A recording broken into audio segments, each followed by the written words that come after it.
ఓం నమో నారాయణాయ. వారాహి అమ్మకు నమస్కారం చేసుకుంటూ అమ్మవారి దయ ఆమె చల్లని చూపులు మనందరిపై ఉండాలి అని చెప్పి మనస్ఫూర్తిగా కోరుకుంటూ ఈరోజు వీడియో స్టార్ట్ చేస్తున్నానండి. ఇక ఈరోజు వీడియోలో మనం చూడబోయేది ఏంటి అంటే అమ్మవారి వాగ్దానం. అమ్మవారి వాగ్దానంగా ఈరోజు మనం చూడబోయేది ఏంటి అంటే, బిడ్డ, నీ జీవితంలో నువ్వే నమ్మలేని అద్భుతాన్ని నీకు అందిస్తాను. నీకు ఏ సమస్య ఉన్నా సరే ఈ అమ్మ దగ్గర ప్రార్థన చెయ్యి. నువ్వు ప్రార్థన చేసినా చేయకపోయినా నేను నిన్ను గమనిస్తూనే ఉంటాను. నేను నిన్ను చూస్తూనే ఉంటాను. నా బిడ్డలకు, నా భక్తులకు నా ఆశీర్వాదం ఇస్తూనే ఉంటానమ్మా. నా మీద పూర్తి నమ్మకంతో ఈరోజు ఖచ్చితంగా నువ్వు ఈ వాగ్దానాన్ని నా భక్తునిగా స్వీకరించాలి. కాబట్టి ఇప్పుడే విను అని చెప్పి వారాహి అమ్మ మనకు వాగ్దానాన్ని అందిస్తున్నారండి. అమ్మవారి వాగ్దానం వినే ముందుగా మన ఛానల్ని కనుక కొత్తగా ఎవరైనా చూస్తూ ఉన్నట్లయితే ప్లీజ్ సబ్స్క్రైబ్ చేసుకోండి ఫ్రెండ్స్. వీడియో నచ్చితే కనుక లైక్ చేయండి, కొంచెం సపోర్ట్ చేయండి. ఇక వీడియోలోకి వెళ్ళబోయే ముందుగా ఒక్కసారి నాకు బాగా తెలిసినటువంటి గురువు గారండి శ్రీ వారాహి అమ్మవారి ఆశీస్సులతో జ్యోతిష్యం చెప్తున్నారు. గురూజీ సుబ్రహ్మణ్యం రాజు గారు 7075662225. ఈ గురువు గారు చెప్పింది చెప్పినట్లుగా జరిగింది. భార్యాభర్తల మధ్య ఎలాంటి గొడవలున్నా, విదేశీ ప్రయాణం ఆలస్యం అవుతూ ఉన్నా, ప్రేమ, పెళ్లి, సంతానం లేకపోవటం, కోర్టు సమస్యలు, గృహము మరియు కుటుంబ సమస్యలు, ధనం నిలకడగా లేకపోవటం, నమ్మిన వ్యక్తి మోసం చేయటం, స్త్రీలకు పురుషులకు సంబంధించిన గుప్త సమస్యలు ఎటువంటివైనా సరే రోజుల్లో పరిష్కారం చేయబడును. మీరు ఎంతోమంది దగ్గర జ్యోతిష్యం మరియు పరిష్కారాలు చేయించుకొని నిరాశ చెంది ఉన్నట్లయితే ఒక్కసారి ఆదికొండ దేవతలైన కోయరాజు గారికి ఒక్కసారి కాల్ చేయండి. కోయ గురూజీ గారు కొండదేవత పూజారి, సుబ్రహ్మణ్యం రాజు గారు. Contact number 7075662225. మా జీవితంలో కూడా ఎన్నో మార్పులు జరిగాయండి, కాబట్టే నమ్మకంగా చెప్తున్నాను. జై వారాహి అమ్మ. ఇక వీడియోలోకి వచ్చేస్తే, బిడ్డ, నన్ను నమ్మిన నా యొక్క భక్తుల కోరికలు, ప్రార్థనలు, ఆశలు అన్నింటినీ నేను జవరి ఇచ్చే వరాల తల్లిని. నువ్వు నమ్మే ఈ వారాహి తల్లి, నీకు తల్లిగా నిన్ను నేను ఆదుకుంటానమ్మా. నీ జీవితంలో అద్భుతమైనటువంటి ఆశ్చర్యాలు జరిగే ఒక అద్భుతాలను సృష్టిస్తాను. ఈ అమ్మ మాట నువ్వు నిర్లక్ష్యం చేయకుండా వింటూ ఉన్నావు కదా. అయినా కూడా నాకు ఏది కూడా జరగడం లేదు తల్లి అని నువ్వు బాధపడనవసరం లేదు. ఒక్కసారి నీకు కష్టం వచ్చిందా, ఈ తల్లిని మనసులో తలుచుకో. ఈ తల్లి నామాన్ని ఒక్కసారి జపించుకో. నీ కష్టం ఎంతైనా సరే అందుకు పరిష్కారం దొరుకుతుంది. అసలు కష్టమే రాకుండా చేయొచ్చు కదా తల్లి అనే ఒక ప్రశ్న నన్ను నువ్వు చాలాసార్లు అడుగుతూనే ఉంటావు. కష్టాలు లేకుండా మనిషి జీవితం నడుస్తుందా చెప్పు? ఒడిదుడుకులు లేకుండా జీవితాన్ని ఎవరైనా సాగించగలరా? అన్నీ కలగలిపితేనే కదా జీవితం. ఈ మనిషి జీవితం ఎంతో అద్భుతమైనది తల్లి. దాన్ని నువ్వు ఆస్వాదిస్తూ ప్రశాంతంగా, ఆనందంగా జీవించాలి. మనిషి చాలా విచిత్రమైన వాడు బిడ్డ. నీటిలో మునిగితే నీళ్ళది తప్పు అంటారు, రాయి తగిలితే రాయిదే తప్పు అంటారు. ఏమీ చేయకుండా కూర్చొని తింటున్నవాడు కూడా తప్పు తనది కాదు, తనను పుట్టించిన దేవుడిది అని తలరాత రాసిన ఆ భగవంతుణ్ణే తప్పు పడుతూ ఉంటారు. ఇది ఎంత మాత్రం న్యాయం చెప్పు? అలా ఎప్పుడూ కూడా ఈ వారాహి భక్తులు అనుకోకూడదు. భగవంతుడు నిన్ను సృష్టించింది జీవితం ఏదో ఒకటి సాధించు అని. అలా సాధించగలిగే శక్తి కూడా నీకు ఇచ్చే తర్వాతే నువ్వు ఏ ప్రయత్నమూ చేయకుండా ఉంటే ఎలా? ఏదీ చేయకుండా కారణం వాళ్ళ మీద వీళ్ళ మీద నువ్వు ఎప్పుడూ వేయకూడదు. నీ వంతు ప్రయత్నం అనేది నువ్వు చేస్తూ ఉండు. ఓటమిలైనా ఎదుర్కొంటూ ముందుకు వెళ్తూ ఉండు. తప్పకుండా నీ యొక్క శ్రమకు తగ్గ ఫలితం భగవంతుడిస్తాడు. నువ్వు ఎంత శ్రమించినా, ఎంత కష్టపడినా, ఎంత తాపత్రయపడినా సరే ఏదీ నీకు దక్కడం లేదు, గెలుపు అనేది రావటం లేదు అని చెప్పి, ఏదీ కోరింది దక్కడం లేదని నువ్వు అపోహపడి నిరుత్సాహపడొద్దు. పడిపోవటం, లేవటం అనేది నీకు సమయం వచ్చినా నీ సమయాన్ని బట్టే ఉంటుంది తల్లి. అంతేగాని దేనినైనా కూడా సమయం కలిసి రావాలి కదా, టైం రావాలి. అప్పుడే కొత్త యుద్ధాలు మొదలవ్వటమా లేదా ముగింపు అవ్వటమో జరుగుతూ ఉంటుంది. నీ కష్ట నష్టాలు నీ జీవితం అనేది ఒక కథలో భాగాలే అని గుర్తుంచుకో. అన్నింటినీ దాటి నీ వ్యక్తిత్వాన్ని స్థిరంగా నిర్మించుకో.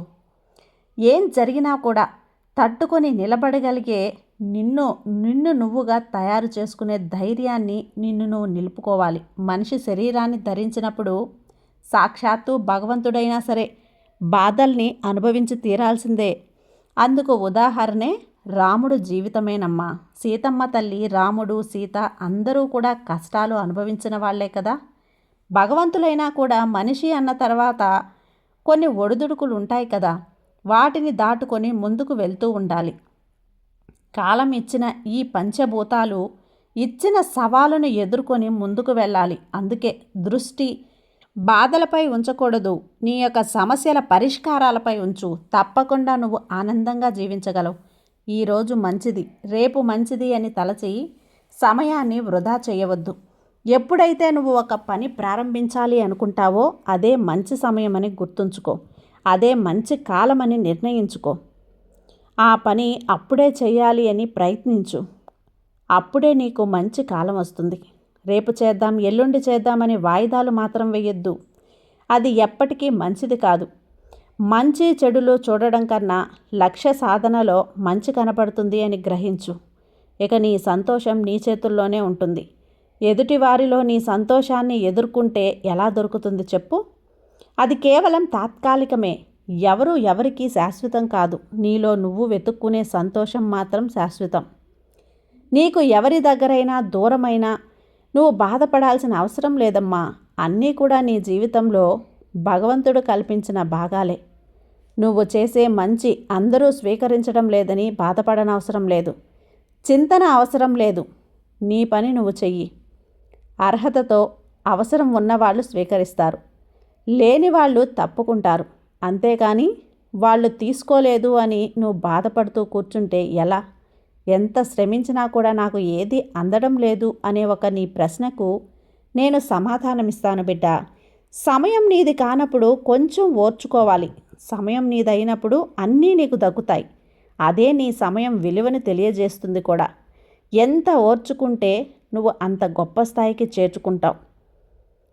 నీకొక విషయం ఆలస్యంగా దొరుకుతుంది, ఇంకా రాలేదు అని ఎంతో నువ్వు ఎదురు చూసి చాలా కాలం తర్వాత దొరికినప్పుడు అది నీకు శాశ్వతమని గుర్తుంచుకో.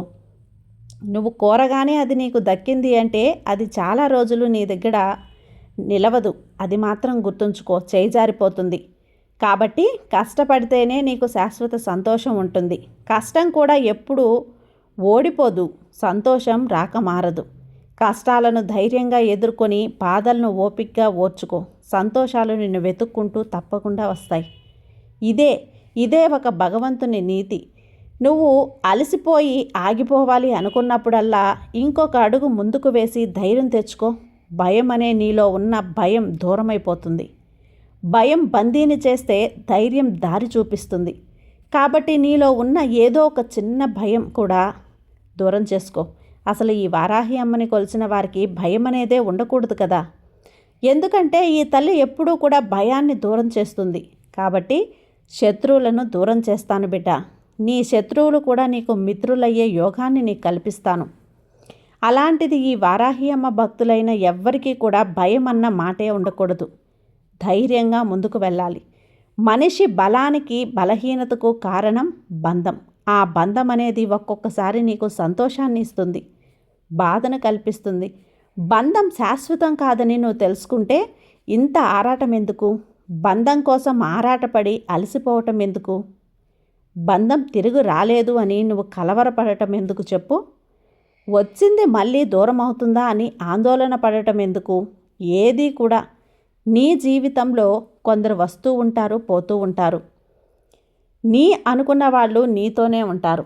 నీ వారు కారు అనుకుంటే నువ్వు ఎంత ఉండమన్నా కూడా, ఎంత బ్రతిమలాడినా కూడా వాళ్ళు ఉండరు. కాబట్టి అలాంటి బంధాలు తక్షణ బంధాల నుండి విముక్తయ్యి నీ ప్రశాంతతను నువ్వే సొంతం చేసుకో బిడ్డ. ప్రతిదానికి కూడా నువ్వు అతిగా స్పందించడం, తొందరపడి నిర్ణయం తీసుకోవటం, ఎక్కువ కోప్పడుతూ ఉండటం, ఎక్కువ ప్రేమ చూపిస్తూ ఉంటావు. ఏది కూడా అతి అనేది మంచిది కాదు. ఎక్కువ అనేది అతి తక్కువగా ఉండి, ఎక్కువైతే మంచిది కానీ ఎక్కువగా ఉండి అది తగ్గిపోతే తట్టుకోగలవా? ప్రతి విషయం కూడా స్థిరంగా ఉండు. స్థిర ప్రజ్ఞతతో జీవించు. అతిగా సంతోషపడటం, అతిగా బాధపడటం రెండూ కూడా ప్రమాదకరమే. ఈ రెండింటినీ కూడా సమపాలల్లో నువ్వు స్వీకరించినప్పుడే నీకు ఆనందం అనేది శాశ్వతమవుతుంది. కారణం లేని కోపం ఎప్పుడూ కూడా ఆరోగ్యానికి కాదు, నీ జీవితానికి కూడా మంచిది కాదమ్మా. ముఖ్యంగా నీలో ఉన్న ఆ కోపం అనే శత్రువుని తొలగించుకున్నప్పుడే నీ యొక్క శక్తి స్వరూపిణి నీకు ఆశీర్వదిస్తాను. ఎందుకంటే ఈ వారాహియే కోపంలో ఉంటాను. ఎందుకు నా భక్తులైన భక్తులందరినీ కూడా కోపాన్ని నేను స్వీకరించి మీ ప్రశాంతతను కలిగించాలనే కదా. అలాంటిది నీలో కోపం ఉండొచ్చా? ఉండకూడదు బిడ్డ. కోపాన్ని తగ్గించుకో. ఇక నీ జీవితం సంతోషంగా నువ్వు ఏదైతే సాధించాలి అనుకుంటున్నావో ఈ తల్లి ఆశీర్వాదంతో తప్పకుండా సాధిస్తావు. ఎందుకంటే నీ సంతోషం నా సంతోషం కాబట్టి. నా భక్తులు సంతోషపడితే ఈ వారాహి అమ్మ ఎప్పుడూ ఆనందపడతాను. కాబట్టి అర్థమైంది కదా. ఈ అమ్మ ఆశీర్వాదం నీకెప్పుడూ ఉంటుందమ్మా. ఈ తల్లి అనుగ్రహం నీపైనే ఉంటుంది. నువ్వు సంతోషంగా ఉండాలి. నీ కుటుంబంతో నువ్వు చాలా చాలా ఆనందంగా ఉండాలి. సర్వేజన సుఖినో భవంతు. జై వారాహి అమ్మ.